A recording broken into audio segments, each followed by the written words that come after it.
In 2005, the PDGA National Tour made their way to the Pacific Northwest and added Milo McIver State Park to the roster. 21 years later, here we are at Milo Disc Golf Paradise for round one of the 2026 Northwest Disc Golf Championships presented by Latitude 64. Thank you, appreciate it.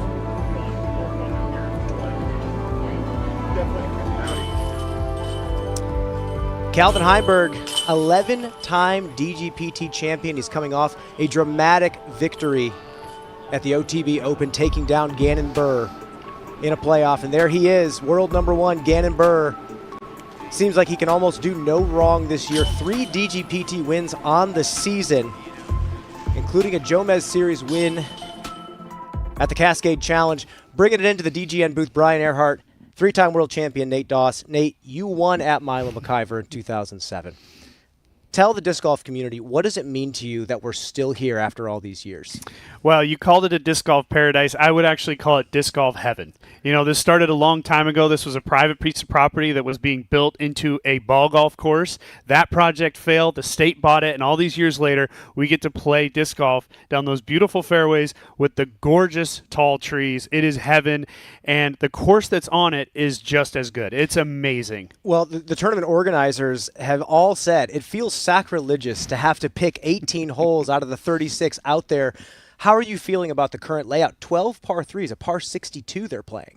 Yeah, I think a little bit of the guys think it's kind of old school in that regard because we're so used to playing big holes. But I remember all those years ago, Kenny wanted to play just the best 18 out there. The local organizer said, no, we're going to play all 36. And finally they did it. And I love the challenge. I love how they can kind of pick and choose, right? This isn't exactly the same way we played it the last couple of years. So I'm excited to see how they attack it. You got to make good shots on these par 3s. If you get caught up early, it's not that easy to birdie, and bogeys can come very quickly. Well, a lot of these par 3s are over 400 feet. So very challenging par 3s these players are playing this year. Not the short technical golf we're used to seeing, but Gannon Buhr has played phenomenally well in Oregon. Not only at Milo, out there at Glendoveer, he has been phenomenal. What are you seeing from him this year? Well, Gannon Buhr obviously is just a generational talent, and when it comes to this area specifically, when you talk about Glendoveer, his ability to throw long shots uphill, downhill, understanding his discs is the reason why he's been so dominant at Glendoveer. But at Milo McIver, it's his precision and his ability to make putts. Because when you're out here, you're going to have a lot of putts from the edge of the woods, 20, 30 footers, and you know how he makes those all the time. And this one at Milo on a classic hole coming down the stretch. This is what he does. He's mentioned, Nate, you know, in the past, anxiety has crept in. He was new to the tour. He wanted to prove himself. Now he says he feels nothing. What do you make of that in this young player? I mean, he is in the flow state. He is so confident in what he can do, and he enjoys every single aspect of it. He probably is a little nervous, but he enjoys those nerves, and he leans into them. And we're lucky to be in this era watching Gannon Buhr be so great. And I think Paul Macbeth has also said, you know, we need to cherish this era of Gannon Buhr's career. Who knows how long this is going to last. Has not lost in Oregon since 2023. Unbelievable. Taking a look at the Powerball World Standings, competition tight this year. Well, kind of tight if you're playing up to second place, Nate. No, it really is tight, and this season has been spectacular. Obviously, Gannon Buhr, with those 3 wins, he has the big point lead here. But look at, as you go just below that number, how those names have all just stacked up. Nicholas Antela winning that major championship at Champions Cup was so much fun. And really Zach Nash right there at 10th. What a surprise this season. Great to see him playing well. Well, Calvin Heimberg continuously playing consistent disc golf. He talked in the press conference about confidence and how sometimes it doesn't always come easy. He has to find a way to remind himself that he is capable of being a champion, has not missed cash at 85 straight events. All time, Nate, you have the top spot. What does it mean to be on one of these cash streaks? Well, for me, it was a little bit different because we didn't have the level of competition that Calvin Heimberg's dealt with. He's able to deal with the highs and lows, and I mean, it's impressive that it's been that long, 85 straight events. Anthony Barella off the tee of 1. He's on the second feature card. Long par 3 with the OB on the left side.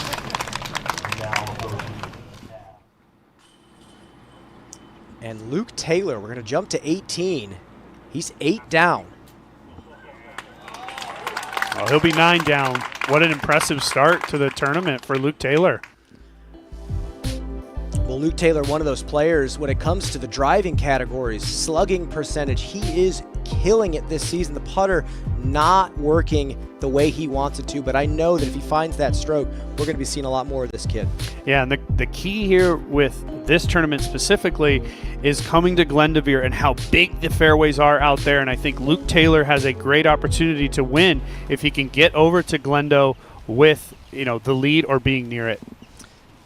Anthony's second shot on 1.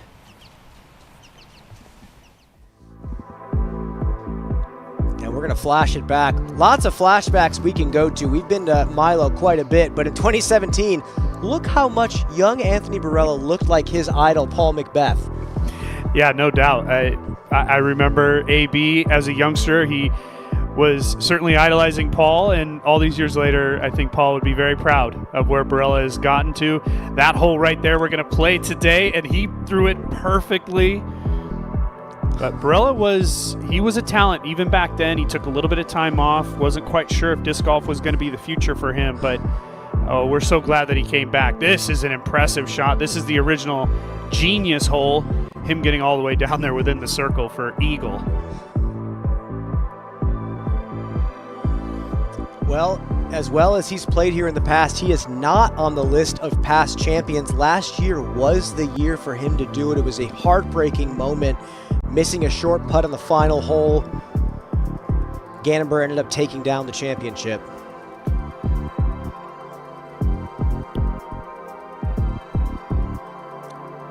And Nate, you and I were both on the ground when this happened. It was a shocking moment. I remember the crowd streaming up 18. Yeah, Barella's going to win. Barella's going to win. And he didn't play the hole great, and he had left himself with this. And there's not a single person in that crowd that thought that putt wasn't going to go in, including AB. A lot of chain on that right side. Well, and you could tell this was such a sports moment in general. From the reverse side, from the catch cam, you can see here Gannon, mirror image reaction. He wanted so badly to take one of his favorite people to play with into a playoff. And for Gannon, he's mentally in a playoff at that point. And all of a sudden, now he's going to be lifting the trophy just a few seconds later. Nate Sexton playing. That's his putt on hole 1. Fan favorite here.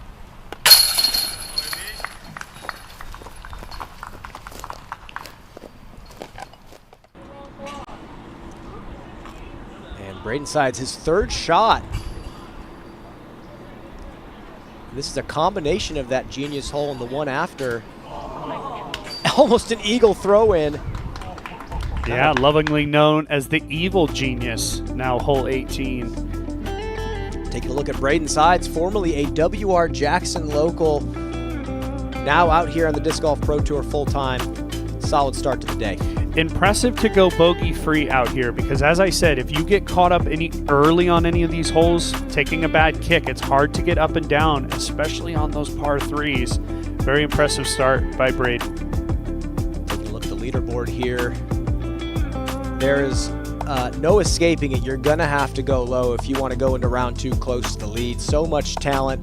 Great to see Levi Stout have a decent start to the tournament. And Nate, let's get into it. Our first fly through of hole 2, the par 5. This is a classic hole here at Milo MacGyver, 1,096 feet. The classic tee shot here is a backhand roller. We're not so used to hearing people having to throw a roller, but it works really nice on this hole. You can cut it through this gap right here, going down low left on the screen, and then flipping up right. And if you can get up by this tee pad just to the right off the screen, that is an ideal angle. If you have the power to get out past these trees, only just a few people have ever done it. But if you can, then you really open this hole up. Now the second shot down through these big trees, this one that's dead center in our screen right now, is sort of what the guys use as a guide for that second shot. If you can get past it, that means you can get to the pin then in 3. And the last shot is low ceiling. All these branches are a lot lower than you think. If you can find the right angle to play out on this left side, that can happen too. But you will see players throwing rollers on the third shot as well, to a very protected green, a beautiful green, a little bit of slope here and there. If you birdie this hole, you've done some good work. Fly Through brought to you by Zenni Eyewear for everyone. Fans can use code GGPT for 10% off their order. And really the challenge on hole 2, being that it's almost 1,200 feet, there's not a shot that you're going, yeah, I can just bomb a 500. You kind of have to play it, 450 at a time. But AB laying down a pretty quick roller. This is huge. And you see, this is going to be a theme out here. They did not trim the fairways. This is going to be tough. And that is the man, Calvin Heimberg, coming off the win at OTB. We'll see him in just a bit with the lead card after this quick break. Here's my rapid tips for disc golf. Number 1, if your game is not feeling good, don't try to change it all at once. Try to make the smallest adjustment possible. Small step is a part of big one. Number 2, if you have doubts, most of the time they are just noisy thoughts. You don't have to believe in every single one of them. Number 3, if you get caught up in comparing yourself to others, it can rob your peace of mind. Track your progress by comparing yourself to who you were yesterday.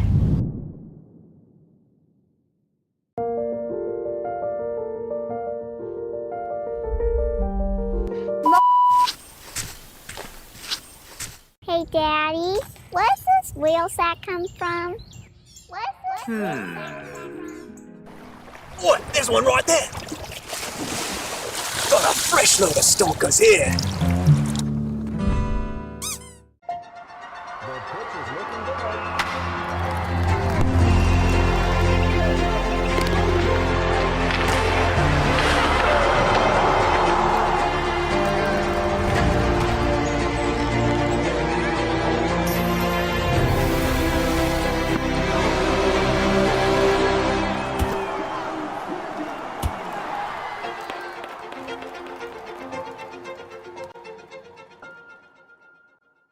Forced the playoff. Oh my goodness! That just happened. Insane, man. What a turn of events here. Hammer time. I got 41 feet for Gossage. Now this is a straight up death putt here. It's a game of inches. Your Portland Open champion, Adam Hannes. What a show these guys put on for us today. Cannot believe it just came down to that.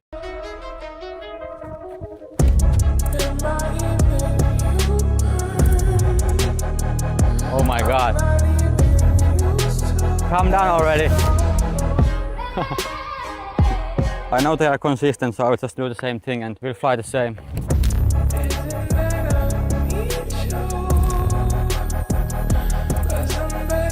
It's going to hit the disc.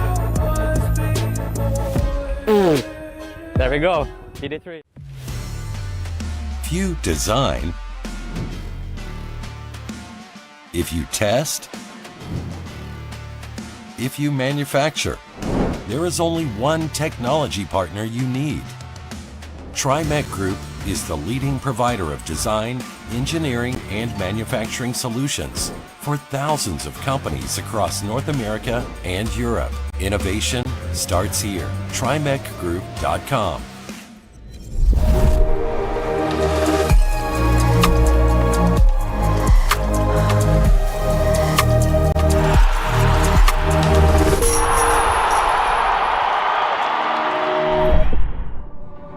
The chase for the Powerball Cup continues in Portland at the Northwest Disc Golf Championship presented by Latitude 64, when quality matters.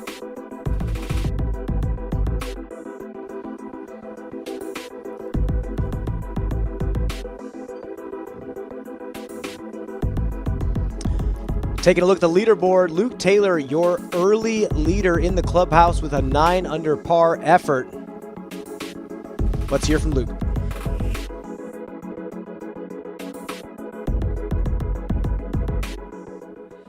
Here with Luke Taylor's came in with a -9, 1070 rated round, currently sitting in first. Milo doesn't give away low scores. What part of your game felt the most trustworthy today? I feel like I was just hitting my lines and angles, especially on the back nine. Caught fire there at the end to get 4 in a row to finish. Just felt really smooth off the tee, putting it close enough to keep it in C1, and I was hitting the putts. So really all of it just kind of came together today. So stronger through the back. What clicked down the stretch? I just think I stayed patient. I had the one blemish on the scorecard on the front nine, so it kind of felt like I was off to a slow start. But after I birdied 7, 8, and 9, I was like, okay, we're really settled in now, and we can not necessarily like attack any more or less, just wait for the opportunities to show up, and they eventually did and made them count. After that birdie on 9, did that feel like you had a momentum shift to the point where you felt like you could do something special, or was that just another birdie?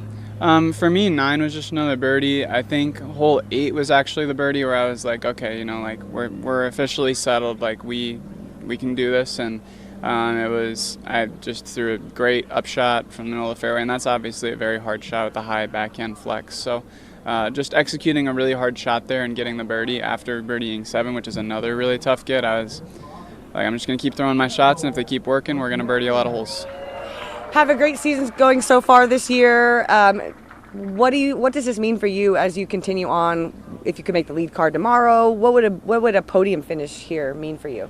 I've never finished on the podium on the Pro Tour. I finished tied for 3rd at the Cascade Challenge last weekend, so I'm coming off a really strong performance there. So to continue that momentum from that tournament into this one, it's actually a funny story. But in January, I told my dad, I'm like, I think I want to win the Portland Open. Like of all of the ones to win, I was like, that one felt like one that I could have performed very well at last year. Last year I had a 1 under in round 1 and then came back with 2 10s. So, anything can happen, and I have to stay patient. Obviously, marathon of an event this weekend, but just going to keep doing my game, and hopefully it'll just keep working for me. So, stay patient. One more round out here at Milo, and then you get to get that scoring out at Glendevere for the rest of the weekend. So I'm looking forward to watching it. Thank you. I appreciate it. Cool. Like we said, perfect day in the putting green for Luke Taylor. We'll see what he does in round 2. AB in the rough, second shot. He found this little backside gap, and the forehand is the perfect shot for it. And he's done extremely well. Jump up ahead to 13. Luke Humphreys on 13. Nate, this is a classic Milo hole. Yeah, this used to be hole number 1, this tee shot here. Completely blind. You got to kind of get it as high as you can and just starting to let it pan as it turns right.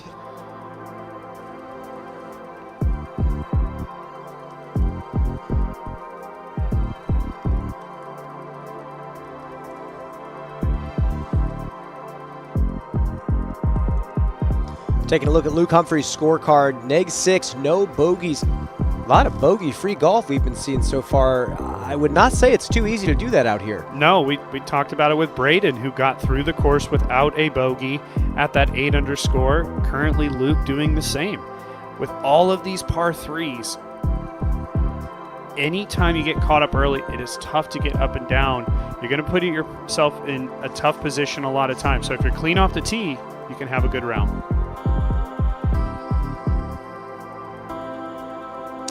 Taking a look at some DGPT trivia presented by Slot Shot.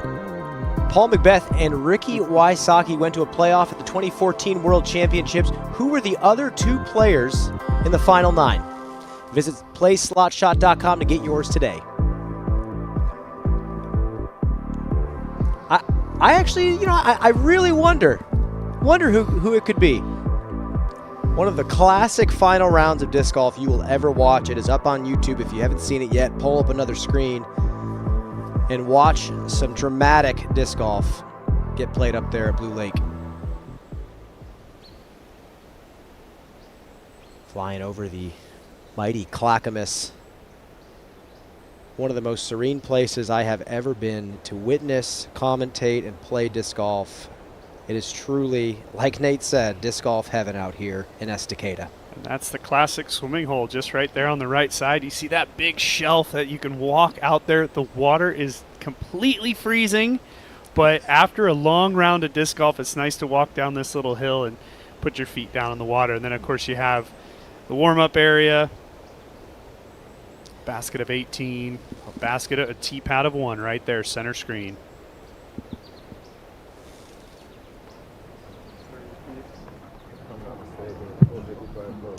Oregon Disc Golf fans, thank you for joining us today for the 2026 Northwest Championship, brought to you by Latitude 64. This is a DGPT Plus event.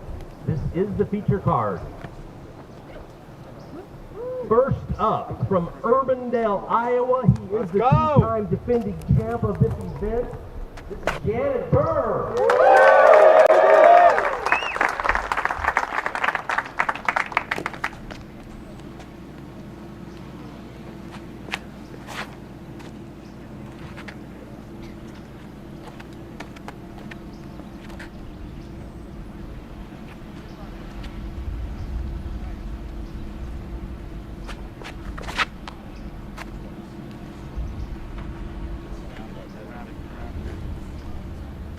Sorry. They want me in front. Next on the tee pad from Safety Harbor, Florida, he's the 2025 European Open champion, Calvin Heimberg. Coming off the win at the OTB Open, you saw the emotion pour out of him after a dramatic win over Gannonburr, who erased a 5-shot lead and took him to a playoff. Let's see if the momentum can continue here at Milo.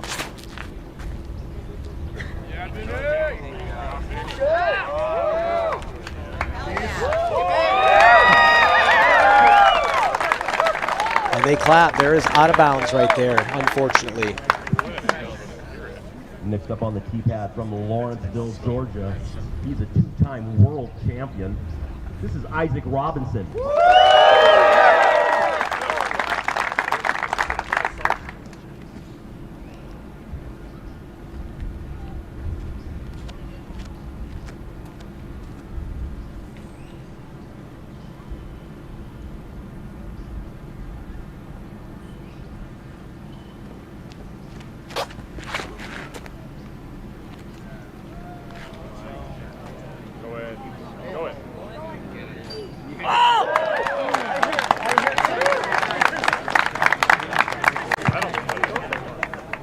And finally closing out day one for us from Grand Haven, Michigan.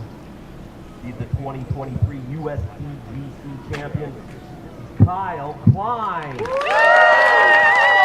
And people talk about Gannon and Anthony at last year's championship. This man right here had a look to go to the playoff with Gannon, tied for second with Anthony last year. Yeah.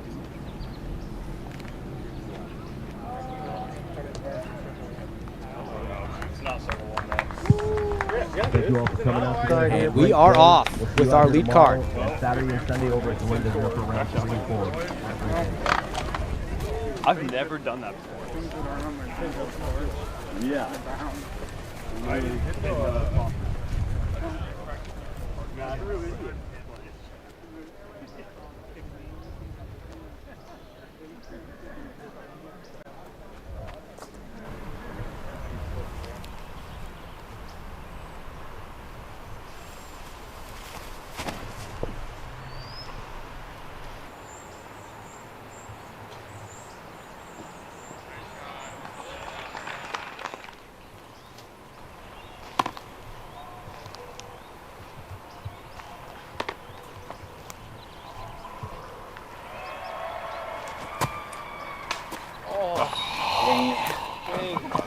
It's the first time my putter touched the ground today, so I had to call you over. I had 2 circle threes in a row.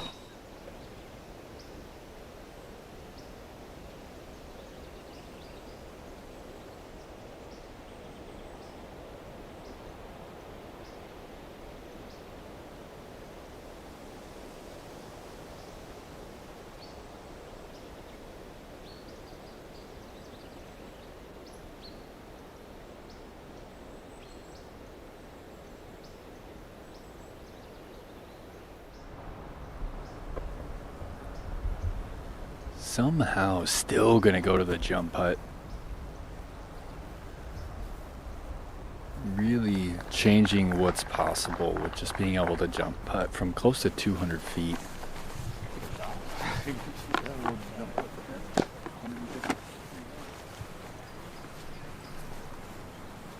Klein also Likely going to jump putt approach. He will. Cruises into the circle. I mean, Isaac was inches from a hole-in-one. Calvin just a few feet away. Both of them skipping out of bounds long. They both had a chance to kind of hit that fence and roll back in. And we'll note that there is more OB line marking Milo than in any tournament in history. This year, that is. Of course, typically Milo is one of those courses where we don't see a lot of OB ropes, and they've kind of brought it in around the players.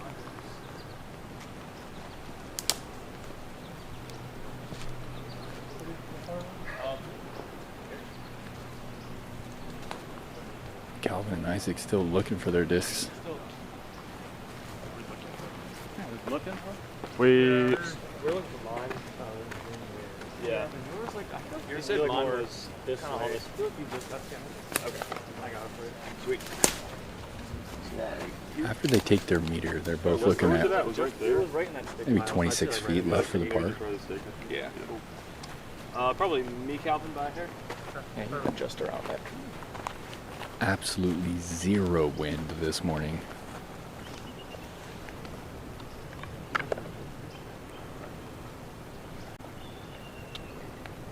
Couple of bald eagles talking in the sky as Isaac lines this up. He gets it.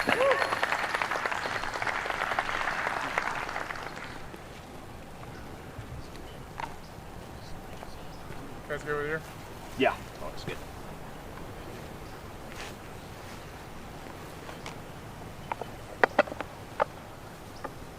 Calvin also, same look, 26 feet. No wind. He was 39 for 40 from Circle 1 2 weeks ago.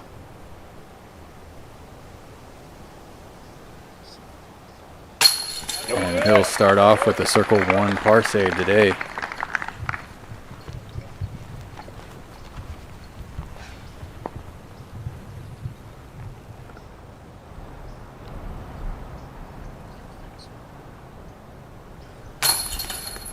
That'll be pars around for this featured card.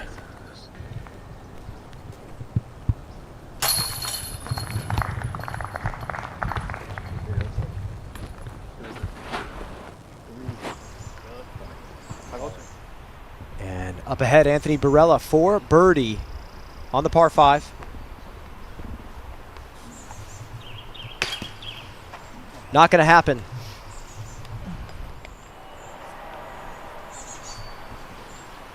We got Bazooka, Albert Tom.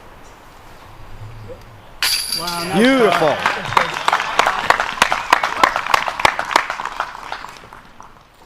We talked a little bit about how challenging the birdie is on 2. Just 11% of players. That's only 12 birdies. We see these daisies, they are scattered throughout the property. Even on the fairways, you're going to see little lawn daisies. Almost feels a little too good to be true sometimes out there. And here we go.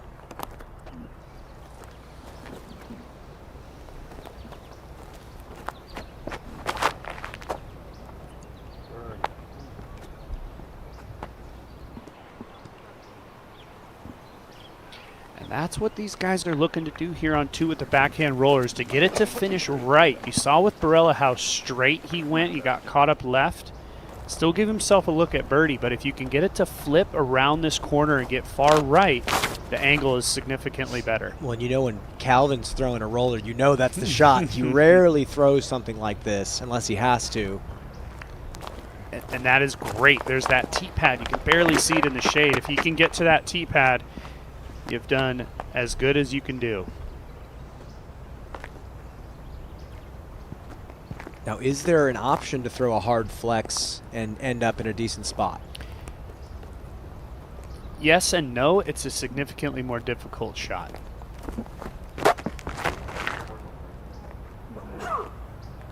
I like that one, cutting on the inside line. He should be able to push this more to the right, and he does. If you can lay that roller down as far right as you can get it without being in the bushes and cutting forward, that's when you can get it up there.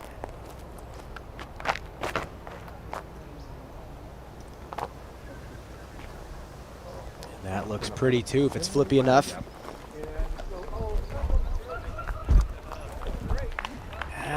He's going to be hemmed up a little bit on those big trees. You can see it where our camera. Bro held that lap so straight, man.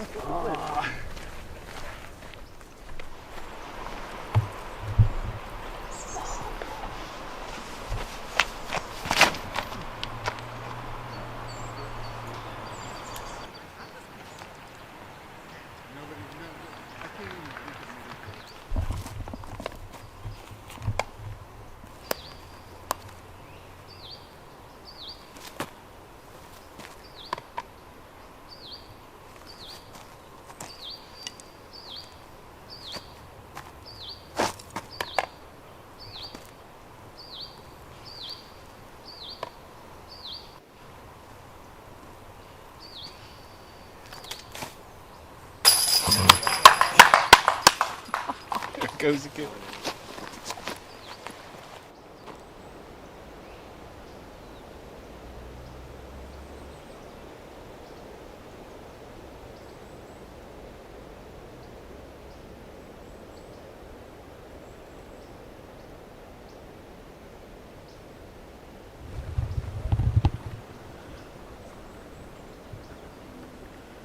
Serene morning out here. Hole 2 is one of those holes where they've brought the OB line in the past few years. It's going to be relevant for Gannon's shot here. He is really out of position. One small gap to hit.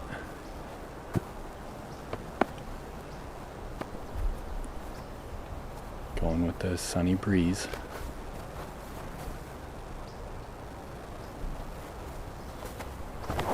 Oh, it's low. That's not going to cover as much ground as he could have, and it gets the air bounce. Gets a skip somehow. Somehow. It looked like it was driven right into the ground. And it travels 425, skips around the corner. It was worth the sacrifice.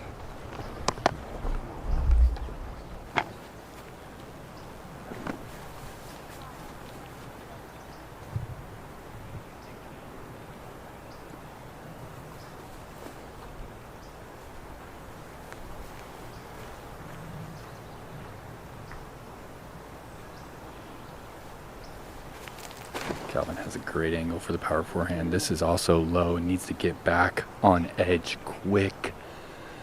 It's getting a skip. Is it enough? I think it just got back in bounds. That one also traveling over 400 feet in the air.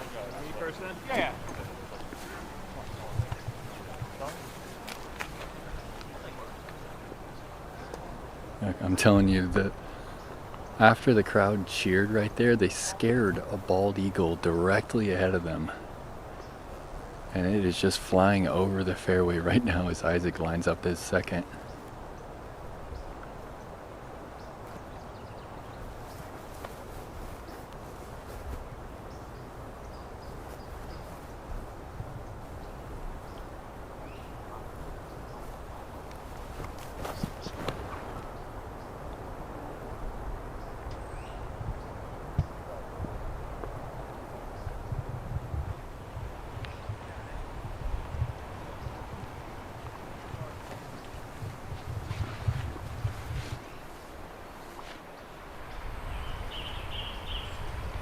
Up ahead, Anthony, birdie on 3.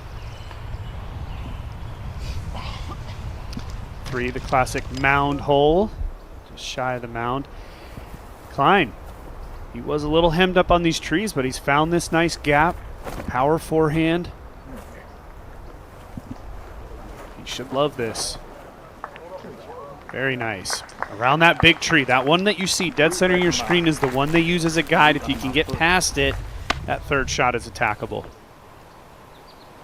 Luke Humphreys up ahead on 15. I always jokingly call this one the shrimp. It's a little curl around the corner. I've never heard it called that until today, but he gets through cleanly. It's not parked, but he is up there close. So nice shot there by Luke. Comebacker for Anthony.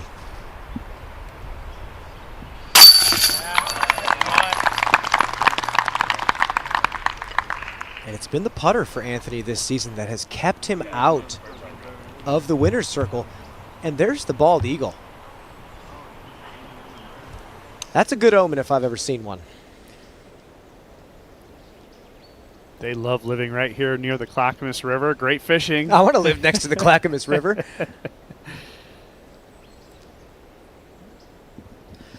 Let's throw it down to Nate Perkins. Nate, we just saw the bald eagle on camera that you were referencing. What are you feeling out there on the ground? What kind of day are we having?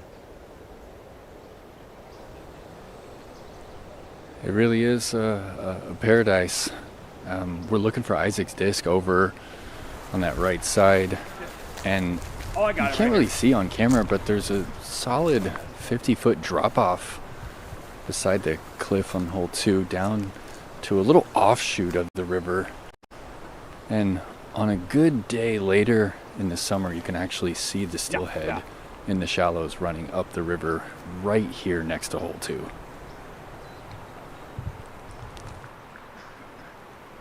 Kyle after a really beautiful sidearm. One of the more underrated power sidearms I feel like we see out here. We don't talk about it too much for Kyle. Yeah, and there's a large bush out there that Kyle's going to go right over the top of. That one. And just a little bit inside, and he's going to skip through. He's over there on the right side. A makeable putt if he can find a look. Not too far outside the circle. He wanted to hang that out just a little bit more left and utilize that airspace. Anthony on 4. Used to be over 500 feet around the corner, now turned into a par 3. It turns it into a chip forehand. Yeah, you wonder what the thought was turning into the par 3. It must have been the scoring spread, something like that. Isaac's 3rd.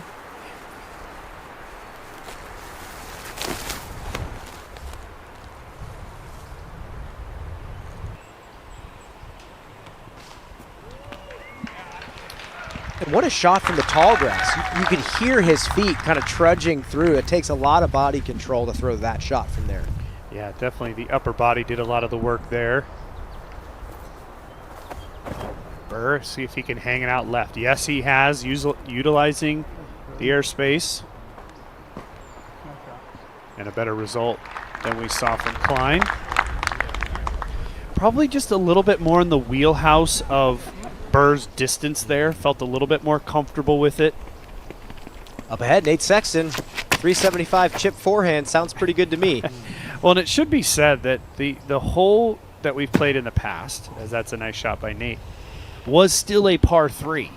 It just was out there in middle of nowhere land. Like it wasn't a par 4, wasn't a par 3. So I like moving it forward, a gettable hole. Humphreys, nice birdie look down the hill there. We're going to see a lot of different plays on hole 15. We see some guys way overthink it, and that's kind of what I like about it as a changeup here.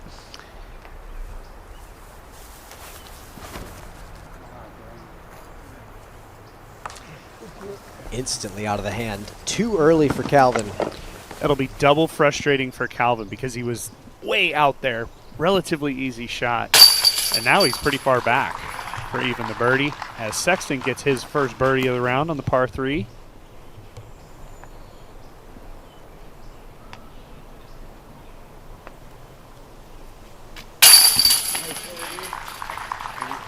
As does Anthony. That's going to be 1 down through 4.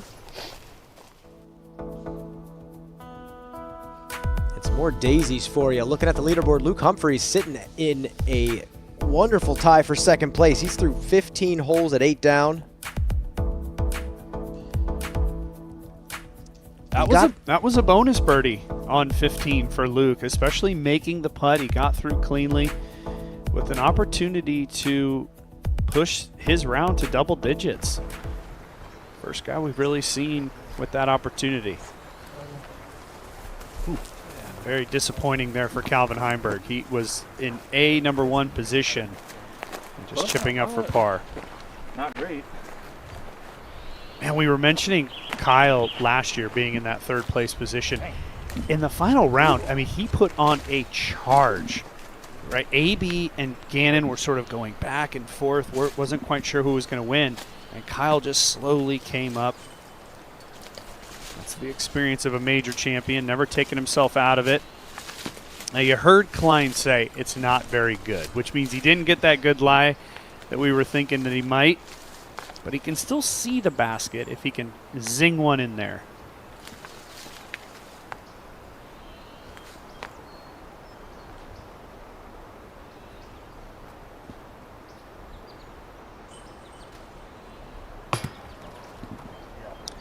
Not going to happen this time, and like we've been saying, there's a lot of rough on this course. There's open, expansive green space. When you do find yourself in jail, it does get frustrating, and Kyle not too far away from the pin, obstructed.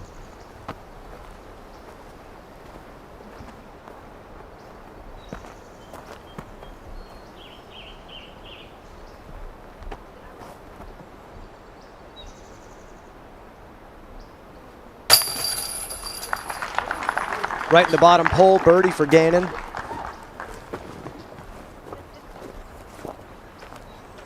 It's this park-style golf he thrives on. That's why he's done so well at Glendoveer. That's why he's done so well at this course.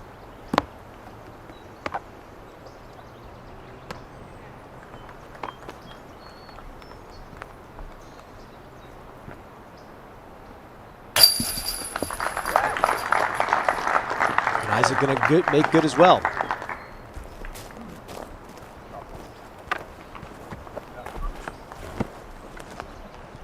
Isaac again just having a sneaky good season, sitting at number 4 on tour.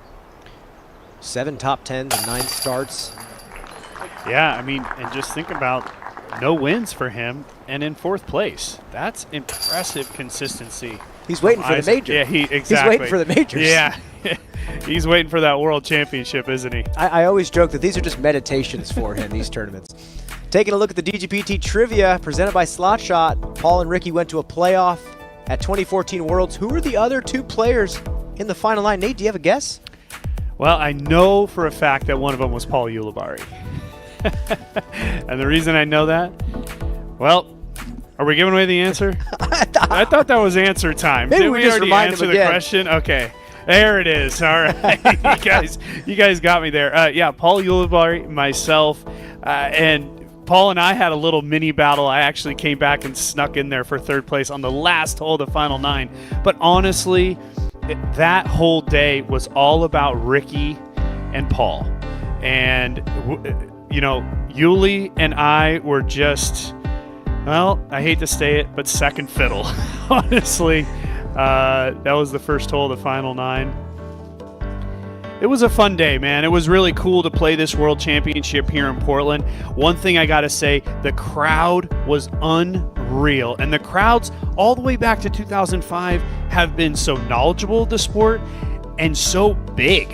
So many people, we still see that to this day. It's one of my favorite cities to come to. It feels like everywhere you go, there's disc golfers. There's people representing the sport all over the city. And don't just come here and play Milo and Glendoveer. Go play Pier Park. Go meet the locals. Go experience Portland disc golf culture. Gannon Burr on 3.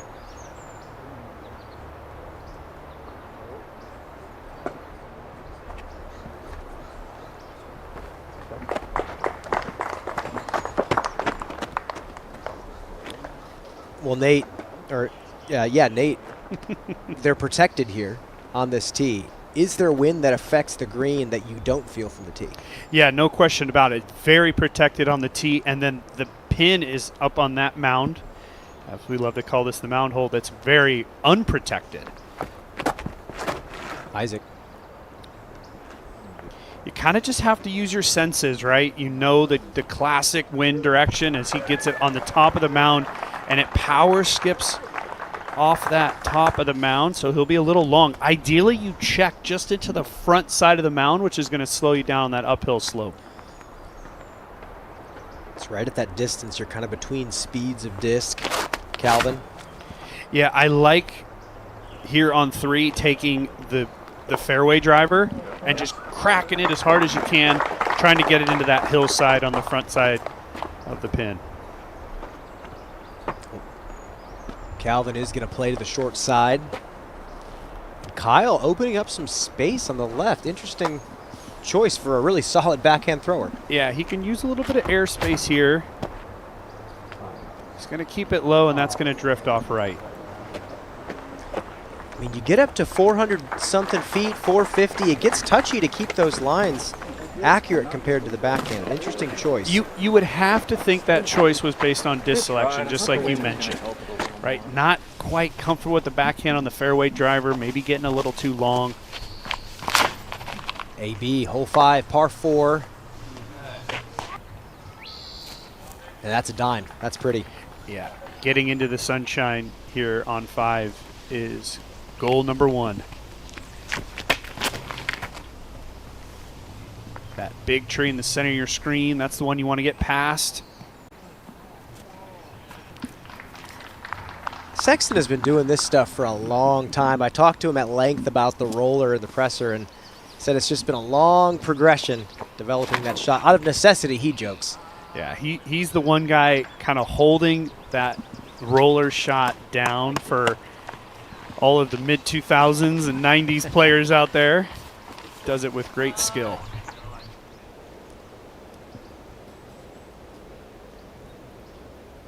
Back to the lead card here. They have changed up this course a little bit, and over the years they've kind of tried to find the 18 holes that truly give this place an identity. Curious to see how 15 plays. And we've been playing it this way now for 3 years. It goes back to that Beaver State Fling that Gannon won a couple of years ago. And that was the first time they played it in this sort of configuration where we're playing just 18 holes. And as we said, typically for the tournament, you're playing 36 holes out here. And so to pick the best 18 is very challenging to do, especially when you combined a couple of them. Drone Scenic brought to you by Flight Factory. Flight Factory has new Calvin Heimberg and Holland Hanley jerseys available to pre-order now. Support the 2026 Northwest Disc Golf Championships by grabbing some gear at flightfactorydisc.com. And I will say we had a relatively dry winter here in Oregon for typical, and we've had a dry spring, and you can see how quick things are. The ground play is a little speedier than we've seen in years past, where it might be a little wetter through the spring season.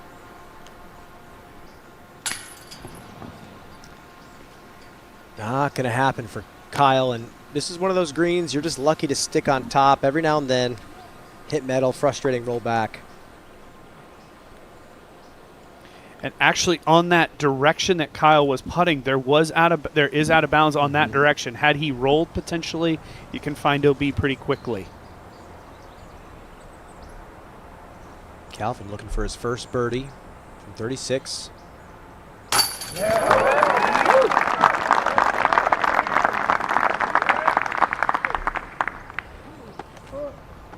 Putter has been on and off for Calvin over the course of the past couple of years. Says he's feeling a little bit better recently. That's what got him the win at OTB. How Gannon with a little crosswind.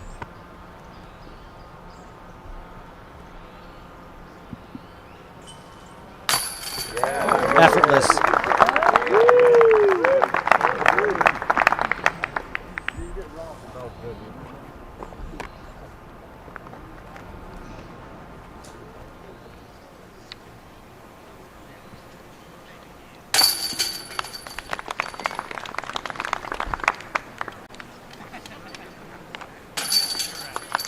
Klein and Isaac going to grab their pars, and they will head on out to hole number 4.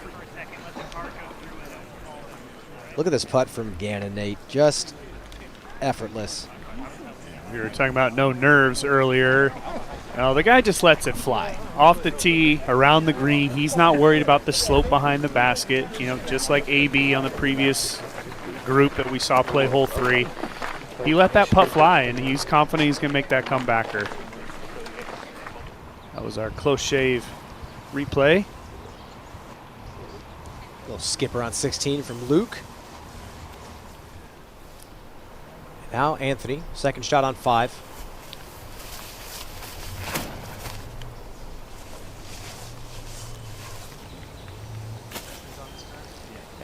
Another classic Milo hole. This is hole 1 at the West course.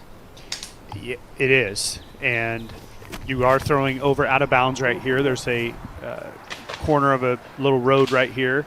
And that's going to be Sexton. Boy, and he went deep into those. Those are blackberry bushes on that right side. Going to be a tough lie for Nate.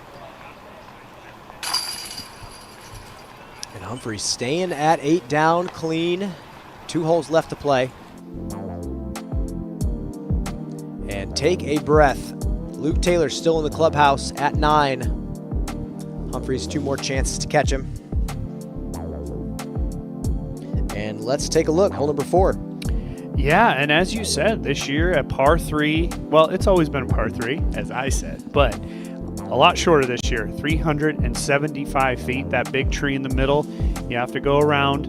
We just passed. Now you see the pin over there to the right. Now, we're flying past it. So this is what the classic hole would have been. I believe the FPO are playing it as a par 4. This is an amazing moment, actually, in 2007. When I ended up winning this tournament, Dave Felberg made a putt from right there in the corner to make a birdie to get into a playoff, along with Avery Jenkins and myself. And that's classic hole 4 right there. One of my favorites on the property.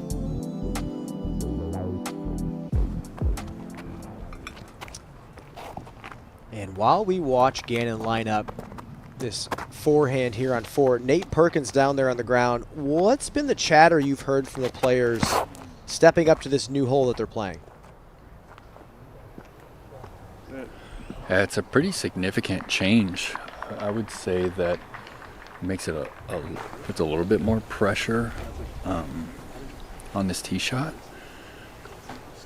Takes away that risk-reward potential for the big roller.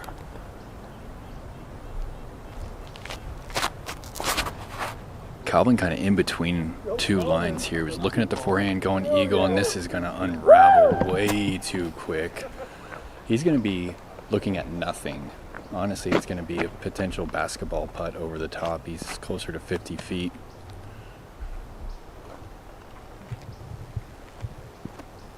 It's a hard shape to match with the right-hand backhand. Let's see if Isaac can make the correction.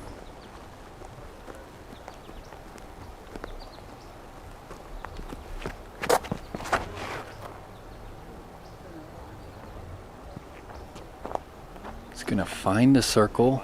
Left edge, should be a clean look.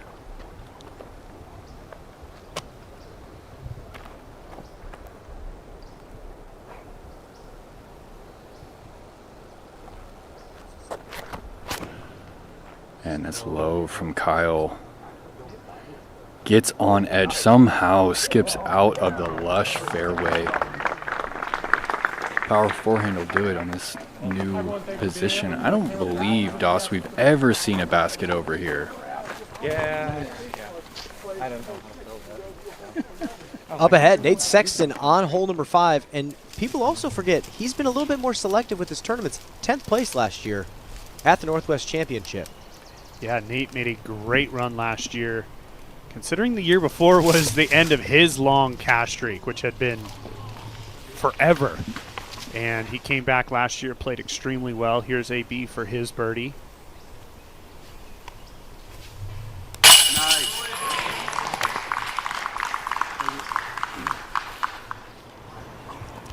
Catching some fire, second birdie in a row. Head to the next hole, par 3. Now Luke Humphreys on 17. Oh, finger branch. It was a mistake by Luke. You let that get a little loopy, a little too high. You really want to power that one low. It's not like you're trying to throw 500 off the tee. You got to keep it low below those branches.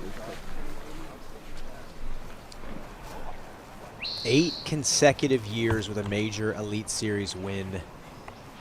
Nate, we were talking off camera about what it takes confidence-wise to be great for that many years. Can you just riff on it a little bit more?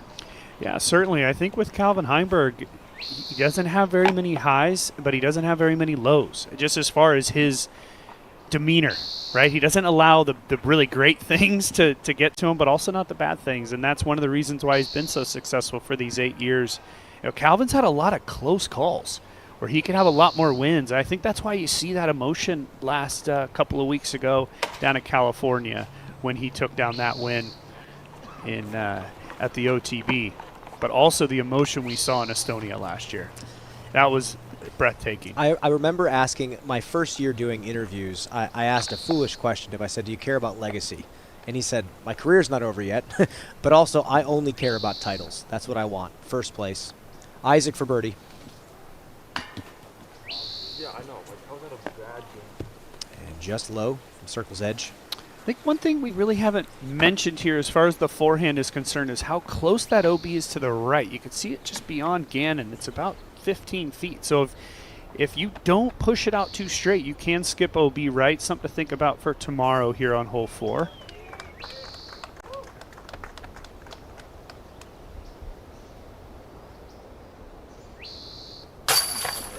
Got it.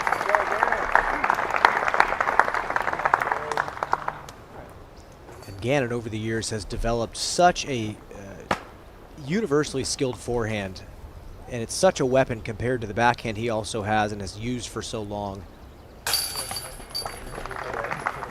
It's impressive with Gannon being how long his arms are, how compact he keeps his forehand throw. And I think that's what helps with the accuracy.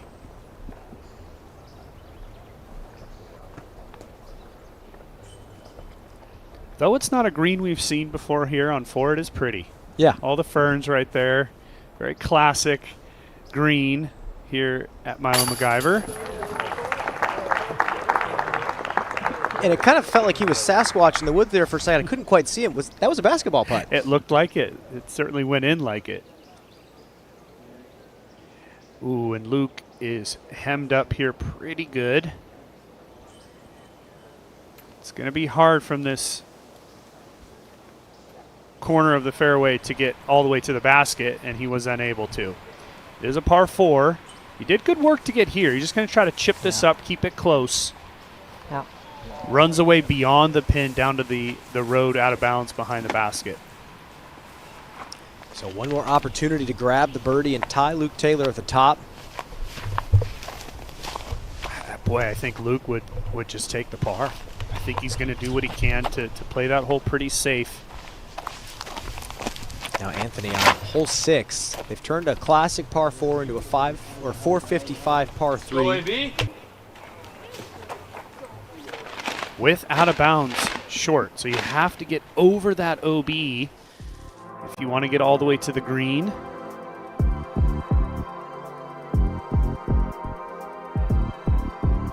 Early scores coming in. Ezra Aderhold, 6 down. And again, Levi Stout coming all the way from New Zealand. He's going to be touring all throughout the United States. He said he's living his dream following the Disc Golf Pro Tour this year. It's not been a great start for him, but again, I don't think a lot of us can relate to what he's doing so far from home. It just takes a little bit of time to get your feet under you. Playing in these big tournaments week in and week out, the pressure that you feel when you go to the first tee in the first round. Clearly Levi's playing well today and has already. He's completed his round at 5 under. So good start for him.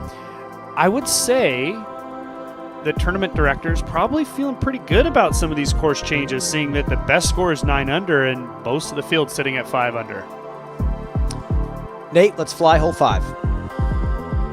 Let's take a look here at hole number 5. That kind of tight tee shot, low ceiling. You got to get out past this tree right here. If you get caught up short of it, you're probably just going to be laying it up to then go over the out of bounds. We saw Sexton and AB out here in the open. They had a beautiful look. From here, you can throw as little as a putter. I'm assuming that's what we saw from Barella. You can go for that chippy forehand, but you can bring the OB into play. We saw Sexton kind of getting caught up right. Nice thing about this green, quite a lot of grass, and it slopes up behind the pin, so you can kind of just power it down there and not worry about having to go too long. That wraps up our first hour of coverage here on YouTube, but we're just getting started with coverage this week. The best part, the drama continues on the Disc Golf Network for free. Subscribe for free to finish the rest of round 1 at discgolfnetwork.com.